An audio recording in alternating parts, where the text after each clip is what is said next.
Ate Da, pwede ba daw isama ang certificate or yung diploma sa assessment sa West? So halimbawa kung sa West ka.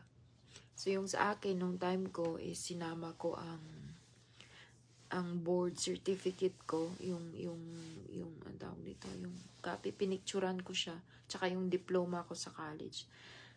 Pinicturan ko yung dalawa, tapos inattach ko sa account ko sa West. Diba may account ka, dapat mag-create ka ng account doon sa West. Kung West ka magpapa-assess. Kasi ang assessment sa West is, diba ang magagaling ang TOR mo is from your school. And then yung school na ang magsiset. Yung sa akin na time is, I authorize my sister na mag-process ng TOR. Dayon, siya din ang nagawa sa school. After na magawa sa school, na release na, kinuha niya sa school, tapos pina-courier LBC sa papunta ang immigration. And then yung diploma ko tsaka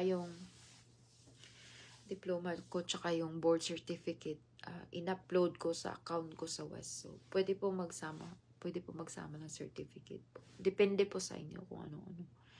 Basta pwede po siya.